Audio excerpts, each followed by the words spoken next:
Today we're going to make nose beers. The gardener stopped. We can finally record.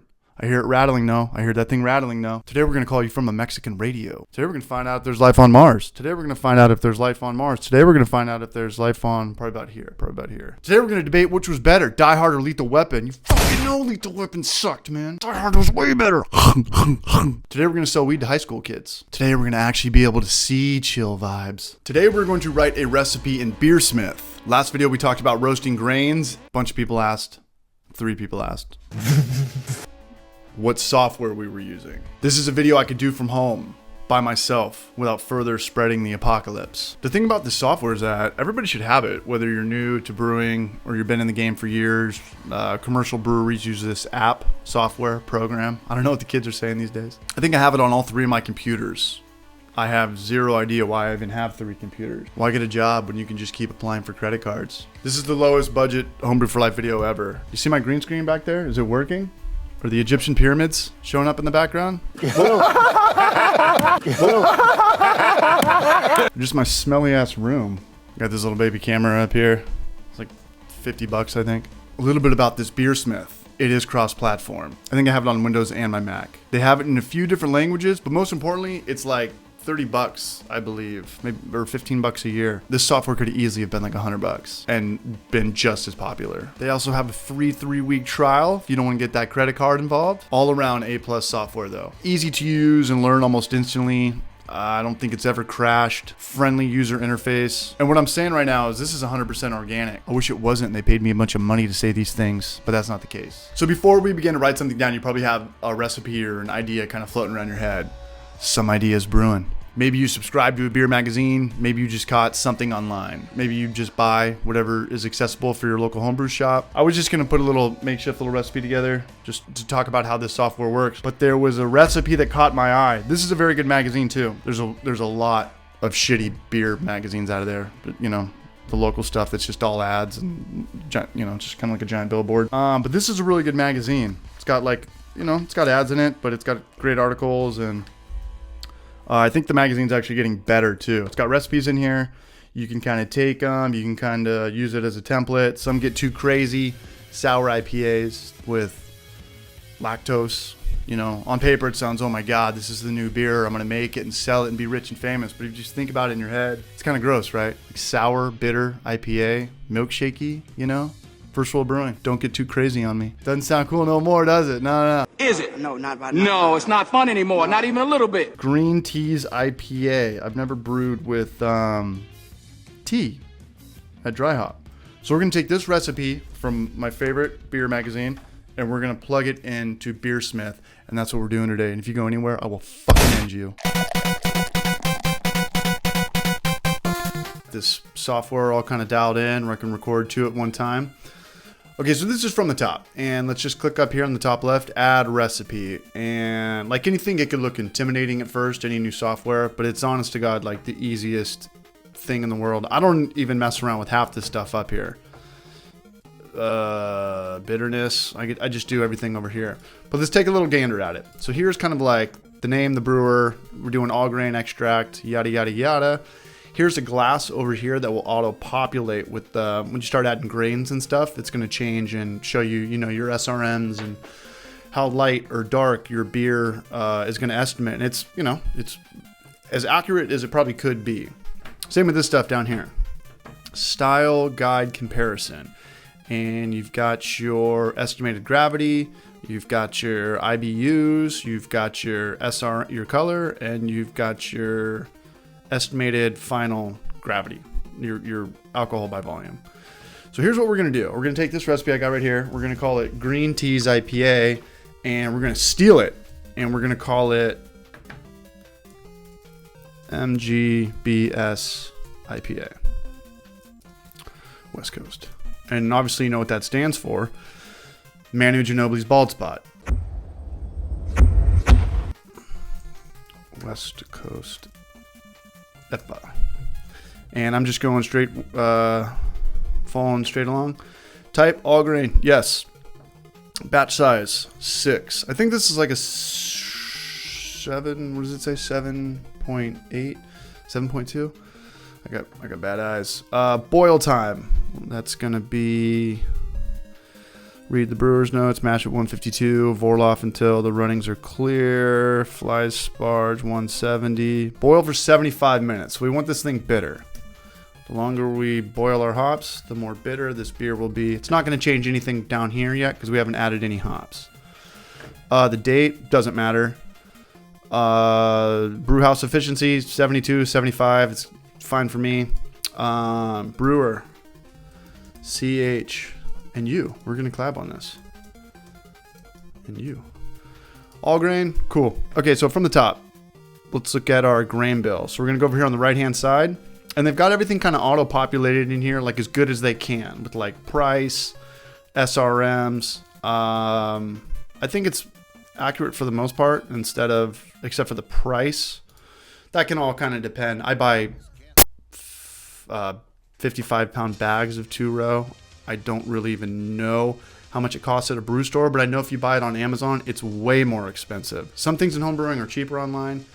Some things are more expensive. If you think about it, people selling grain, they have to buy the 55-pound bag, open it, measure it, weigh it out, put it in their own bag, and there's just more middlemen involved. I think 2-row is like really expensive on Amazon, to be honest with you. So here's what we're going to do. We're going to go 2-row pale for our base malt. Where's this little beast of a 2-row pale? And our amount is 12.9. And without clicking OK, create new fermentable. That's create new fermentable. That's if they don't have it listed in here. And you want to add something new. Something just came out. Something crazy. So let's keep it going. Let's go to, what's the next one? Flaked rice. Did it not show up? Rice. There it is. And what are we doing for this? 3 pounds. Is that showing up there? Inventory 0. Amount over here. Okay, so if you look at the bottom down, this thing should be moving. Yeah, that's a really high gravity. No, it's like 6.8. So see how this is kind of moving around right now? We haven't added any hops yet, so this is going to be pretty much 0. You know, there's no hops. And then color, this should be like as light as possible right now. But let's add some more stuff. I could open a window. This is crazy. Quarantine with no air conditioning. 3 pounds of that. 8 ounces Crystal 10. Crystal 10. We're going to go 0.5. Half pound. I like how it converts it to ounces when you hit enter. What else we got? 8 ounces Crystal 20. And that's 8 ounces as well. So 0.5. There we go. And what else do we have? 8 ounces rice hulls. We don't want to get that stuck mash. And 0.5. Cool. That's our grain bill. Hops. Let's click out of this or click OK. No. So we're going to go over here and click delete. And it should look like that. Yeah, so 12.9. They converted it into ounces for us. I like that. 12.9 pounds equals 0.9 pounds is 14.4 ounces. Sure. Hops. Okay. Right hand side, let's go over here. And they've got Warrior. That's a high alpha acid. 15, yeah. And that's 1 ounce, 60 minutes. So we're pretty much good to go. We've got 1 ounce, okay, and then we've got Simcoe. Very, very, very not the cryo. That's like the double though. We want the one that's like 13. 30 minutes. You hear those birds chirping? Let's go to the beach, man. Come over to my house. I got the beers. You bring the beach chairs. Let's add that. And then Centennial Flame Out. And like I said, it's really good at auto-populating, having the stuff already in there. And if you don't have it in there, you can just add it yourself, and it will just save it automatically. Yes. Centennial? Is that the famous hop that Sierra Nevada? Pale Ale? Or was that Cascade? I don't know. I get them confused. They start with C's. And this is 2 ounces at Flame Out. So shout out to these guys. I subscribe to your magazine, and I'm going to steal your recipe, and I'm going to change it. I'm going to call it Manu Ginobili's Bald Spot. And let's go to... So here's kind of where it gets funny. So we're good on that. It's going to add it again. I just keep shit in the bed. Can you right-click and delete this? No, we'll just go over here. 3 hops, and then... What do we have here? We have, it's probably like a miscellaneous. You could probably put it under anything, but I think miscellaneous would make the most sense. And we'll call it green tea. It did show up as a spice. Maybe I had already added that in there previously. And 6 ounces of this. And we are not going to use it in the boil. We are going to use it in secondary.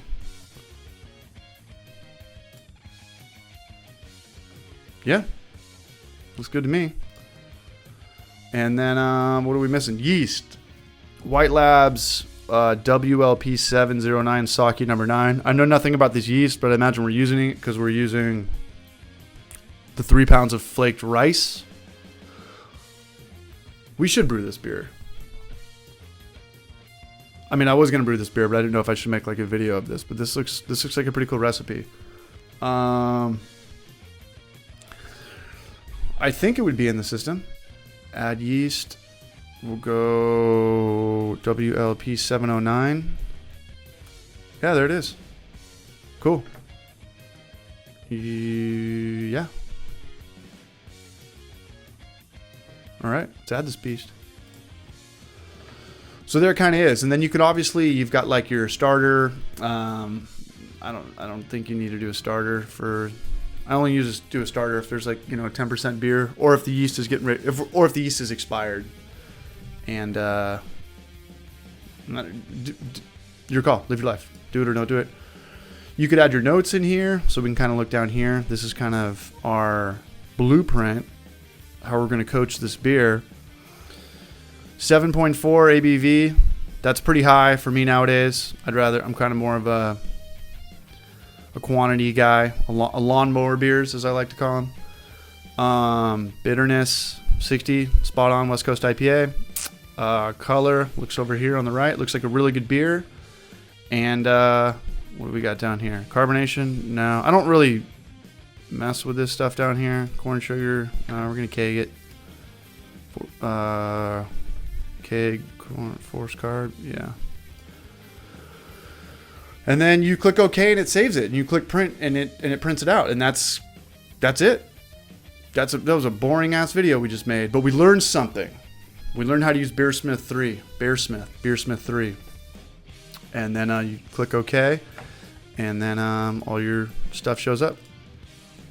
I messed around with this right before I filmed the video. I just typed in Manu Ginobili's Bald Spot. This recipe probably doesn't have anything on it. Nope. I could probably delete this. And then you're going to want to, got your print down here, click print, and it prints it out. All right. That's it for the video, guys. Thanks for watching. I know these videos are boring, and they're not kind of like how they used to be with, the whole crew coming over, and we get all animated with the mandatory beer chugs and the editing, and this is kind of more of like a screen flow, boring ass video. But, and shout out to the people that sent me them chugging beers on the Facebook page message. I'm not going to use that for this video. This is just kind of like a tutorial, like a college night class tutorial. I think most people know how to use this by now, but if not, it's a hell of a software. It's a hell of a software application, program, organization, company, nonprofit. That's it, guys. It's Friday. I'm going to go get drunk at my girlfriend's hard kombucha place for free right now. And I'm not going to drive. I'm probably not going to get drunk. I'm probably just going to have a couple. But that's it. Thanks for watching. Cheers to eating good, drinking good, and I'll see you guys in the next video. And I'm trying to do at least 4 videos this month. And I always read the comments, every single one. And you guys, I need your comments because I'm a fucking internet troll that can't think for myself. And I need your guys' information on what videos we should do. And this was the one that was most requested for the last video. So that's it. Everybody be good. I think this thing's almost coming to an end. I think it's almost coming to an end. The apocalypse is going to be over. That's it. No more ranting. Deuces.